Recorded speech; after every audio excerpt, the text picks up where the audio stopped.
Hey, you know, my latest little car. This don't look real promising. That flywheel and whoop.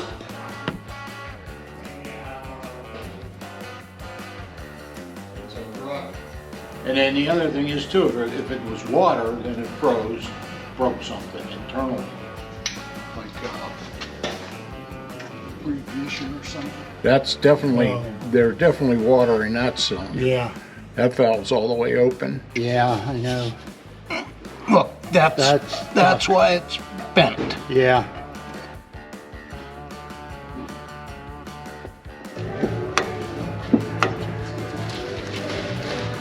All right, I'm putting this on here. All right, here goes.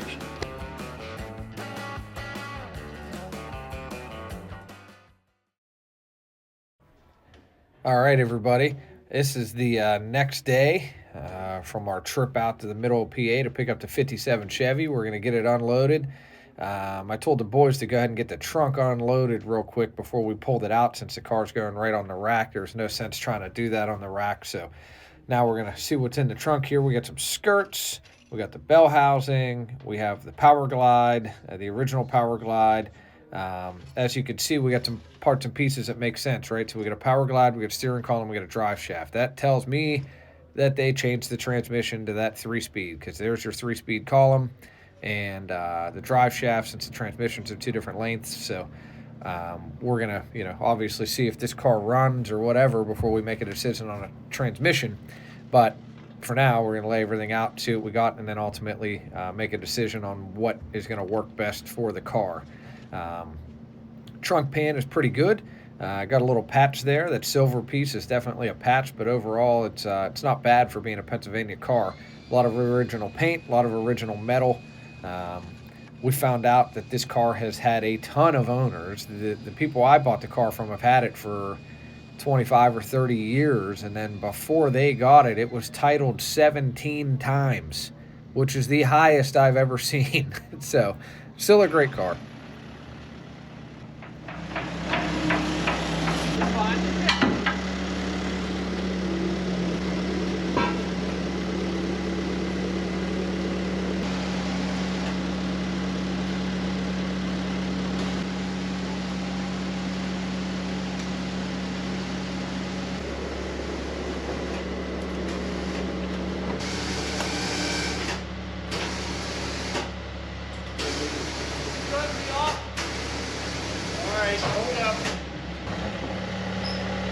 Get it, Rich? Yeah, I'll get it.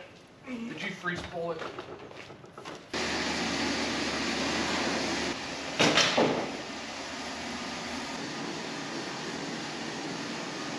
Yeah, I think it used to be gold, Joe. No, well, if it's silver, it's 265. The golds were 283s.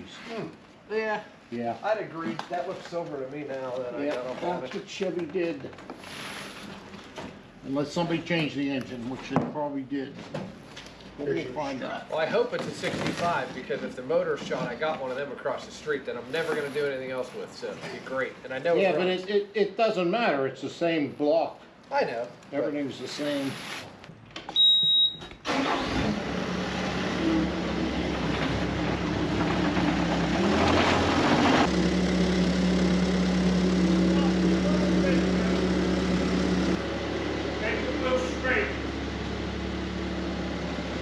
Gotcha.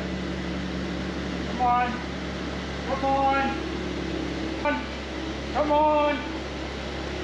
Come on. Come on. Ideally, this thing runs, because I paid a fortune for it, so even if that motor's junk, we probably want to put the other motor in it. Hey, you know, my latest old cars. I'm actually going to go take my, I'm going to do the judging school for the AACA. Oh, great. That's good. Yeah. They need younger people, so I'm going to do Yeah, it. to overlook stuff. But yeah, I'll have to admit this, you're pretty detailed, so. All right, so what do we got here? A little bit of a hole or We got a drive shaft in there. You want me to take it up more? I don't know where you want it. Yeah, take it up a little bit more. You're shorter than me. You get to complaining sometimes, you know? Engine doesn't run, but you put new shocks on it. Air shocks. And change the steering wheel too. You have to change the steering wheel. Wow, the floors are pretty good. We got one hole in that rear floor pan. But other than that, these floors are pretty decent. For a 57 Pennsylvania car, that rocker's got a Well, hole you in want to it. look at your rocker panel supports. That's So There's a there- hole in that one over So there. this body, this one this body one mounts here's shot. gone. Well, they make all these, but I'm talking about the back one. This front that body one. mounts this one's good. gone. Yeah, well, this one's gone too. This is weird. That This one's one's gone. good and that one's bad. I guess maybe this one was shielded by this inner fender a little bit. Because those next two are gone. But that's still not bad. The frame looks good. I didn't look at the rear tails yet. That's where they go. Yeah, sorry. I had to really strap this thing down because I hate using the wheels in the trailer because they, the tires move. I don't got enough That'll be wiggle. there for the next 2 weeks. I don't got enough wiggle room in that trailer for that car to move at all. I wonder if he's still alive. He was really old when I bought that trailer.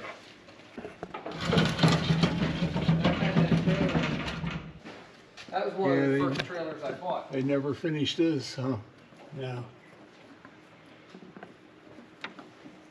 I had my F-150 when I bought that, so that was almost 10 years ago. This don't look real promising. That flywheel and everything looks real Yeah, rusty. yeah, this was never running. No, that looks real rusty, all Yeah, that we're stuff. gonna get a big bar and see how if it moves. A flared fitting? Uh-huh. It moved. Wow. I would have lost that bet. Maybe It's not. gauche. Yeah, look at that. That's a nudge. You won my, Look at that. Yeah. Look at that. Perfect. Yeah, there we go. We got a runner. There we go. Do you want to drain it while it's up, or you? Yeah, I do, yeah. That's good. Yeah, we're gonna take a peek inside and Fuck you, kids.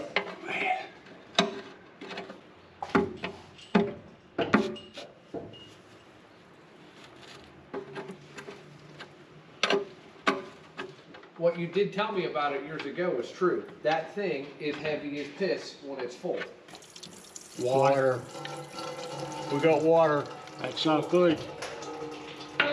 Well, that wasn't a lot of water. That was like a cup of It water. doesn't matter. Not even a drop supposed to be in there. Oh, that wasn't a lot. Hey, we've had worse get running. Yeah, I'm not saying it's not gonna run. I'm just, Well, there was no carb on it. so I'm that's just why saying I'm not surprised because there was no carb. Valve covers were open. yeah, it could be rain. Yep, could be. I'm not convinced that was cooling or anything, is what I'm trying to say. If the motor was all together, I'd Did you agree. taste it? Yeah, you want to taste it? All right, so if we get this running, we need mounts. That's why the linkage isn't connected here for the gear shift. It's phenomenal if it has a power glide and it moves. It's better than nothing if it's a 3-speed and it still moves. But ideally, the power glide is what everybody wants. so we got a 3-speed in there now, right? Right. Yeah, the only thing that's disconnected is this, because the motor mount's rotted away. And this has to go into the motor mount, see? Yeah. So I don't forget, we got a hole in the frame. Oh, there's a hole in the frame? Where at? Right back here, there's a little hole on this, where it turns Spring up. right here. Yeah, it's repairable, but I just gotta make sure I disclose it. Get me a pan to fit on top of this, and we'll look in that filter, because if there's no water in that filter, well, of course, that doesn't say that the internals of the block ain't cracked. Now, if this is dry, that means they never had it running. That's another reason to.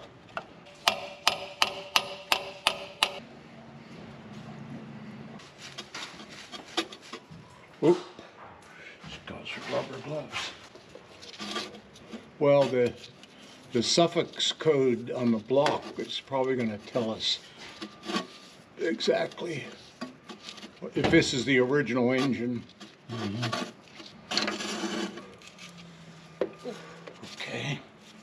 full of oil, so it was running. Not bad. Now here's something else you have to think about is water in the oil pan. How does it get there through the carburetor? Because everything in the carburetor goes to the tops of the pistons. How does it get into the pan? See, that's my point. The only way you can get into the pan is through the Intake valve valves. cover over the breather tube. Well, no, if the intake valves are open, or some of them. If the intake valves are open, the water's going to go on top of the piston, Oh, yeah, right. which has rings around it. Yeah, so. yeah. So it's real hard for that water to get past the pistons. Mm-hmm.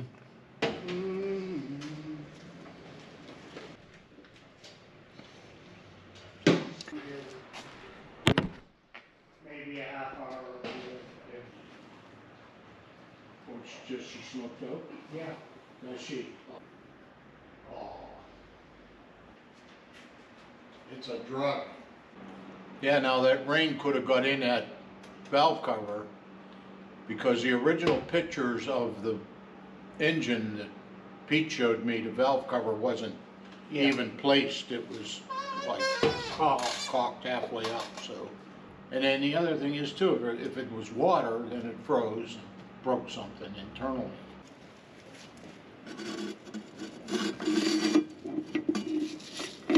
This filter might leak, Rich, till we change the gasket, but it's not gonna squirt oil out. Now let's see what's going on with these spark plugs. Okay, the front two don't have any wires on them. Back two do. New battery cable on the starter. You know what, while we're here, I'm gonna put the jumper on it. Yeah, no plug wires on the three on this side. Yeah, it's doubtful that they had this running. I'm gonna pull plugs that I could reach from here. Okay. Okay, let's start with number one over here. Well, they had intentions of running it because they did put the spark plugs in. But you know what? The fuel pump's missing too. Yeah, so there's a lot to this. Now here's the first one, Rich. Driver's side, the linkage is really a big hassle in the last couple. If I can get them, that'd be great.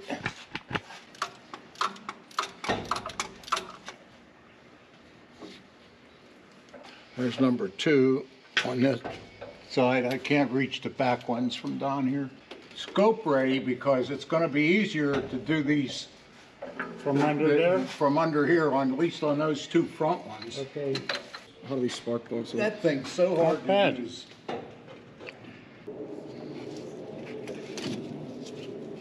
Okay, there's number one on the other side. Yeah, they've got a funny coating on them, like pre-ignition or something. Mm-hmm. This engine hasn't been hot. They were desperately trying to get this running. Okay, here's the number two. Yeah, it looks like we're gonna need all wires and everything. Okay, here's number three on this side. Okay. Nothing's showing up as rust. Yeah. Oh, I could reach the last one too. Okay. All right, that's all on this side. Yeah, this one here is bone. No glasses. Yeah, you want mine? No, it's all right. You look at it. What's it look like? Yeah. There's water in that one. Okay, well, that would make sense with no carburetor because that would run towards the back of the engine. Mm-hmm. The only two I can't access easily under here is the two rear on the passenger side. Okay. Okay, now let's look at the scope here because it's going to be easier to find the spark plug hole from underneath here. What do you see? And that's a cylinder wall right there. And that's another valve. Yeah, it's an intake. And hopefully that's not a crack. Mm-hmm. See that? Mm-hmm. That's in the valve seat. Is that a valve I'm looking at? or- Yeah, it is. No, there's the valve. See? Yeah, and that's the seat. I don't know, I see what you're trying to say. Yeah, but that's not good. So whatever that corrosion is there isn't good right there. That's not good right there. Well, the piston's coming up on a stroke. You can't tell. The only thing that's definite is that I'm gonna say that crack. But let's see. That could be. The valves are really close together. Now see right there, that line that we're looking at. That's the same line in the front cylinder between the two valves. So that could be the edge of the other valve. Like the intake valve is always bigger. I'm going to go back to that cylinder for a second. I mean, if that truly is a crack, there's no point in wasting time on this engine. And the chances of it really being a crack are great because that's the one that the push rods are off, which means that antifreeze got to the valve stems and the valves are stuck.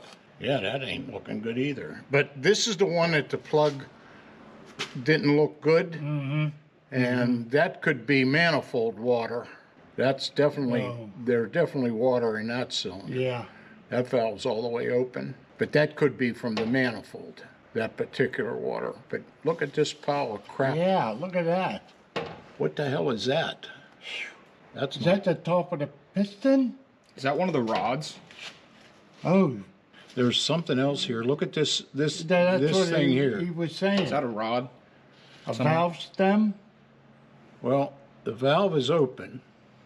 Okay? This is the valve, Yeah. and it's open. And it's pushing towards this mess here.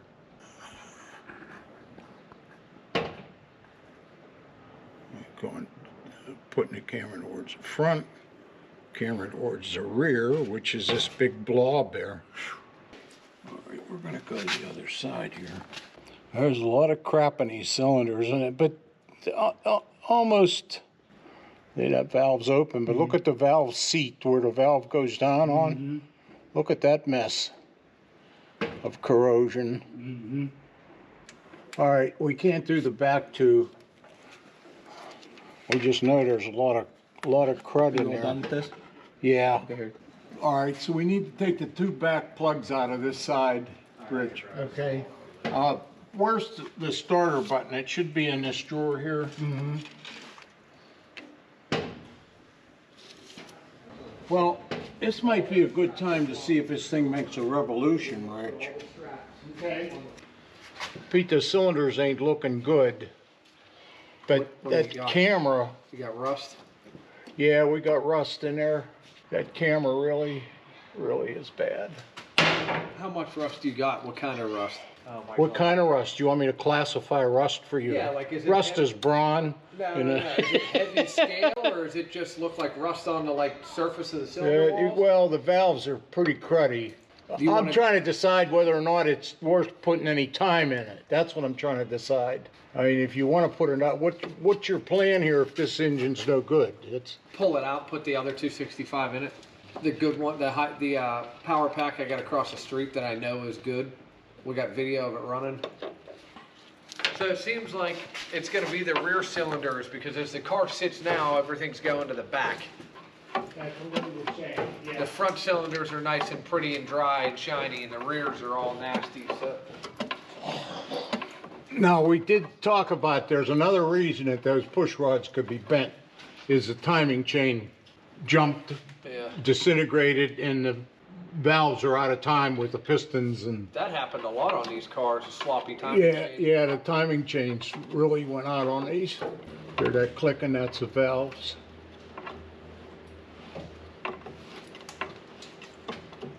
Hey, Motor Trend got shut down today. Yeah, I heard they were shut down. We have $41 billion in debt. Wow. The Discovery Channel owns them. I think the Discovery Channel put a bullet in its head because they want everybody back on TV from the internet. Because everybody just makes a YouTube channel now. I don't need some big wig producer telling me what to do. I just do what I want. So that's what everybody wants to do. It's just, I could quit today, you know? There's one whole revolution. Is this positive ground or did they just have the terminals backwards. No, nothing 12 volt is positive ground. That's what I thought. And I'm like, why did they do that like that? I guess it's just what they had. Which one do you think's the original? The left one. One that's together, yeah, that one's original.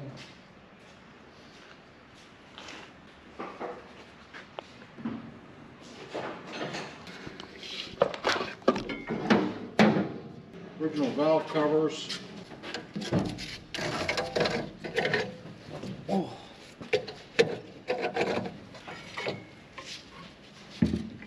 Don't want to get them tangled up in there. Yeah, boy, there's a bunch of them, ain't there? Look at that. Those two. Just these two? Yeah. That's this one? No, they're back here. Here, these. Yeah, those two, but there's one off over here too. See? Oh. Oh, yeah, the wires are still on it. Okay. Well, I'm gonna try to pry. I'll start here while you're working over there and see if this valve moves up and down. All the rest of them are maybe okay. I don't know what their issue is. You might need a little extension on there. Yeah, 2 inch or something. Yeah, really, really small. Let's get this out of here.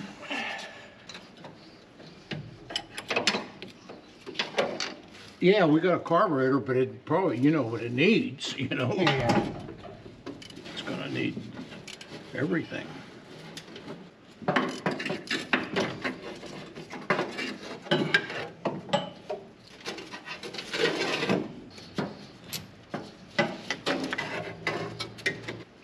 you got one of them, that's good. Yeah, one of them.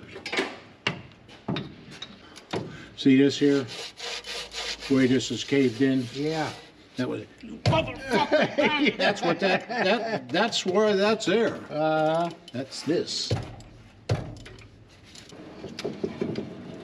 See, like I wouldn't worry about that cylinder. Look at that. Mm-hmm. I would not worry about that. So we're gonna give it a juice, and we're gonna see if it turns at all with the starter. If it turns with the starter, then we're gonna put oil in the cylinders and see if it spins. Oh, I just got this one more. It's only on, but a couple threads. You know, why are the push rods bent like that? That's an issue. Yep, yes it is. Where are we gonna get push rods? Oh, I know, we'll call Raleigh's. They really know what they're doing there. Yeah. What a joke. Yeah, well, Frank, he knows all about this stuff. Josh took one of our sockets here. I'll never get that back. Here's the yellow one. Yeah, that looks the same. Okay, Not bad. all right. Good. Right now, we're gonna stick a battery in it and see if it gives us a spin with a starter. Now I need your chain. I got it. Watch out.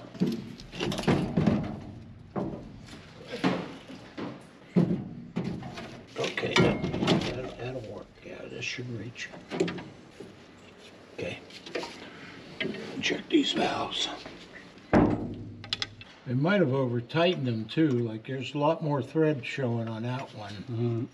I'm looking for something to try to pry on it. That's difficult.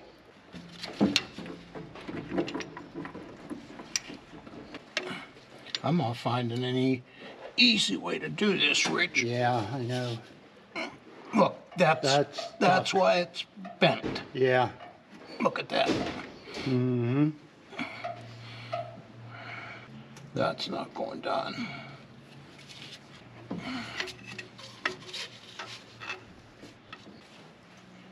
See, look, Yeah, that's the way they should move, like, Right. just like that. Okay.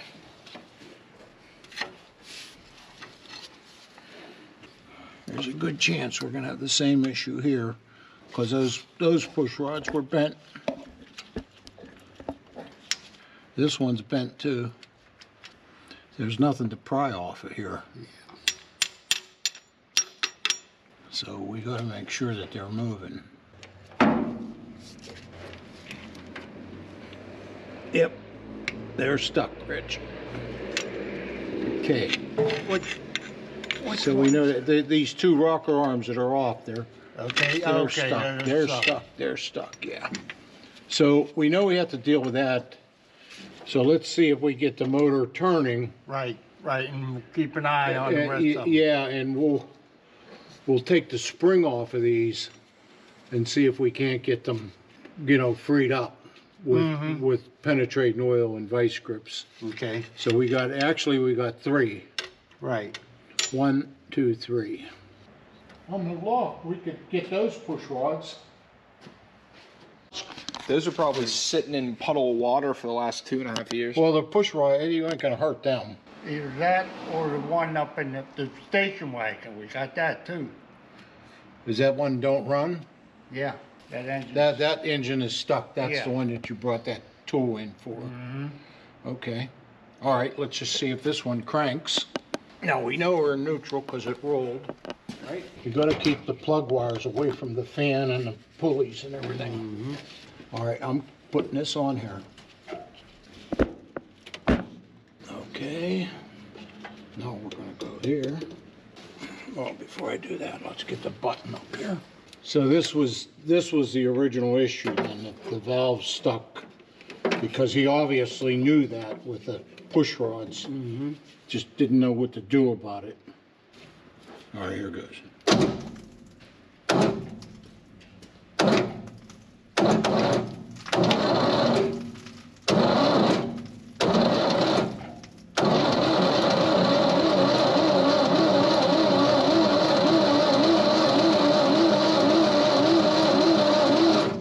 Okay, Yeah.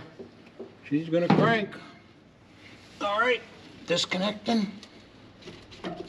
There we go. All right, so what we can do is start with what might be an easy one right here. We'll take this rocker arm off, and then we'll get the valve spring thing. We'll put a screwdriver in this hole and bring the piston up. So if we do get it moving, the valve won't drop straight down into the hole. Oh, you already got them. Yep. I knew exactly where they are. I put them in a bag. Huh. You the man, see?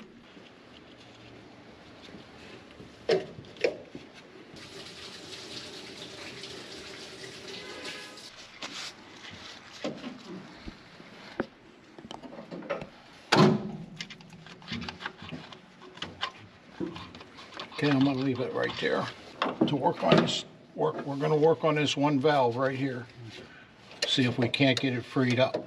Okay. The rest of them are moving. That one and, well, those two over there. Something different that ain't for the valves. Now I might have to take this generator loose. In fact, I know we are.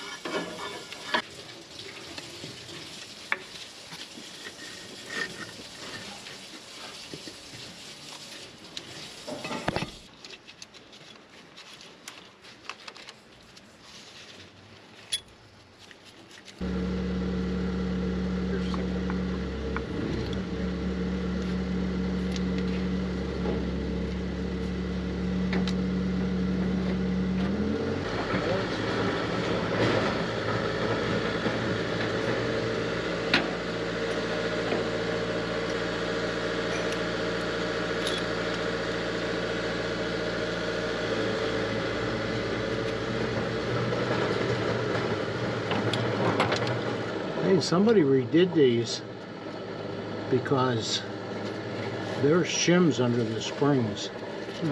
It's really very rare that you see that, because back then nobody measured valve spring pressure. They just did a valve job and put it back together.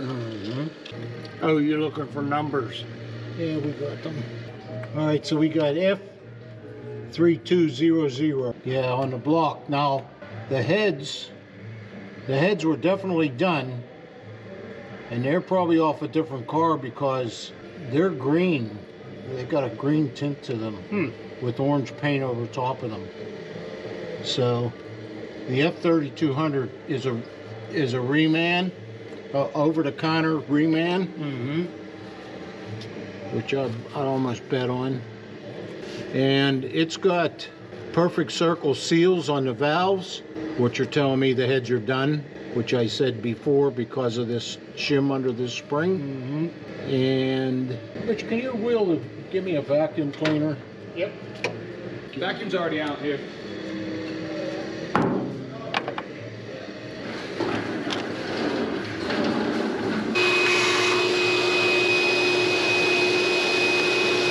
But this other seal here, that's what they call perfect circle seal. That's who made them. And that's probably why that valve is stuck. You can check it off. Because that perfect circle seal kept the oil from getting around the valve stem. So when they reconditioned these heads, they cut these bosses here for these perfect circle seals. See, they have a snap ring on them. And that kept oil off of the stem like it's a dry valve stem, because there's absolutely no oil at all on it. No, I'm gonna try to work it to see if I can get it moving. Did you shake it? Huh? No. Oh, that's what you're supposed to do.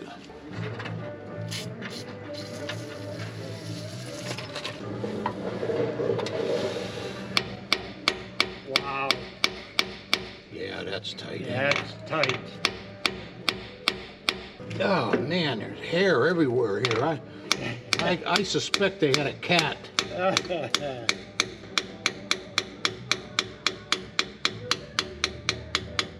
I wanted to get it down past one of the keeper ridges so that I could get some oil in there.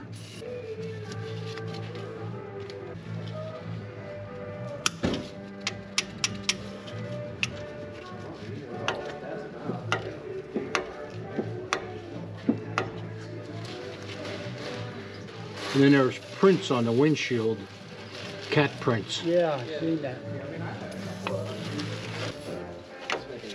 There you go. No reason it would slow roll something like that.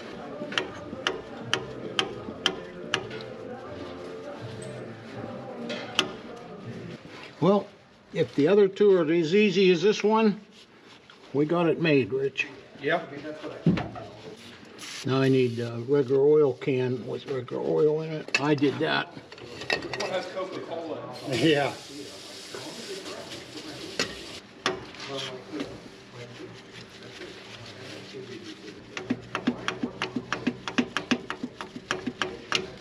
Well, this one's good, Rich. Good.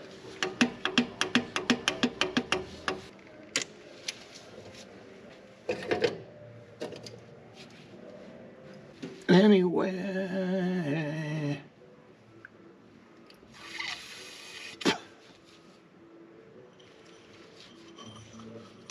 Now I'm only going to look for a Chevy gasket kit for that ring, because I have no idea where they would be. Oh, you mean head gasket and stuff? Yeah, yeah, like an overhaul kit. Mm-hmm. I'm trying to think. You can try to get oil in these cylinders. That's what I'm doing. I'll put this generator up Okay. and move to the other side.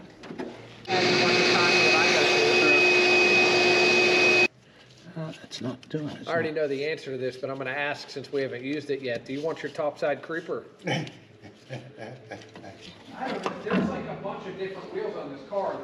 The driver rear is a deep dish. The passenger rear is a deep dish. Okay. And I can't see the size on this one. It's up in a fender well. Let me check the other side.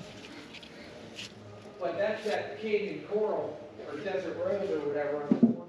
All right, so what Joe's doing here is he's trying to work this next stuck valve, and sometimes these are pretty pesky. The first one he did ended up moving really easy for him. He soaked it down with some PB Blaster, put a pair of vice grips on it, gave it a little twist.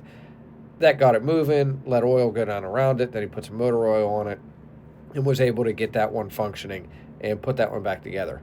Now he hopped over to the other side of the engine, and this one is giving big problems. It is turning a little bit, but it appears to be jammed up by some rust, and it will just not go down.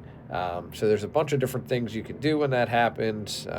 He ends up getting a torch out here, put a little heat to it, and working it up and down, but this one is not looking good. It's pretty rare that you fight one and fight one and fight one and it comes loose and you didn't merle over the top of the valve.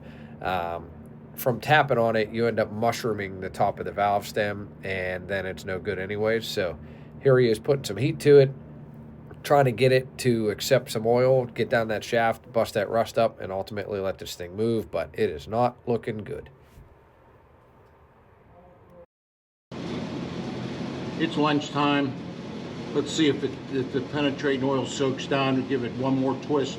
If it doesn't move, then. But whatever's around that stem has to, if you can get it to rotate, then you can like rotate that shit off of there. But being as it's an exhaust valve, like I was telling them, you got the exhaust crud and the rust together, so that's what's making this one difficult. Maybe you could just put your 265 in here. The only thing I could think of is they must have thought the air cleaner was protecting it, you know. In the meantime, that was letting water in. Oh, it's loose. Yeah, it's loose there, but it won't come up. Yeah, right. Because where this is broke, I think it flared. Possibly for me just cranking the engine. All right, so at this point, we decided to split this video up because this video is going to be incredibly long. So where we're at with this thing right now is, I don't know what we're going to do because we have that one really stuck valve. So I think I'm going to have Joe pull the heads, and then we're going to see if we just need a set of heads, or if we find more stuff down in the block, if the cylinders don't look really great, or, you know, pistons broke or anything like that. So there's kind of some pros to pulling the cylinder head with a little further into this thing and make sure everything's good. But I don't know if we're going to end up with needing a set of heads or maybe a whole new engine. I don't know yet. But we felt that it was better to kind of split this up here than have a 2-hour-long video. So we're going to do part 1, part 2. This is the end of part 1. Catch us on the next one. Shouldn't be too long till we get the next video out. Hopefully next week we'll have a lot more answers on this thing. Drop in the comments what you would do. You know, I personally see a lot of these cars stay original and go to California, so that's what I'm going for. But drop it in the comments. If you'd LS swap it, custom frame it, put a 409 in it, what would you do? Maybe I'll, you know, have some inspiration for this thing, and we'll see where we end up. But keep an eye out for that part 2 video. We'll see you next week. When I met Carol, and he had a house not far from there.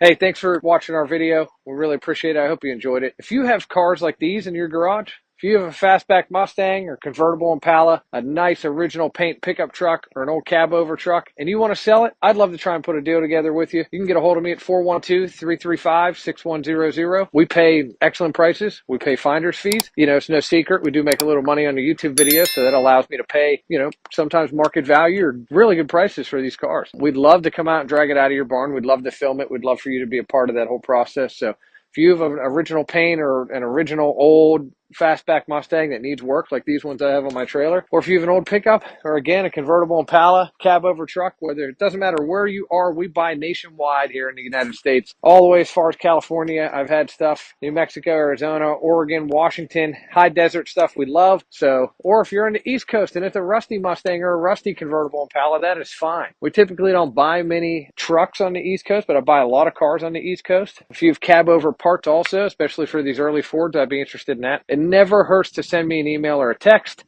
IronCityGarage@gmail.com. You're welcome to send me an email or a text message, probably the best. You kind of get an instant answer that way. 412-335-6100. I'd love to talk to you. Hope you enjoyed the video, and hopefully we can make a deal on what you guys have on your farms or in your garages.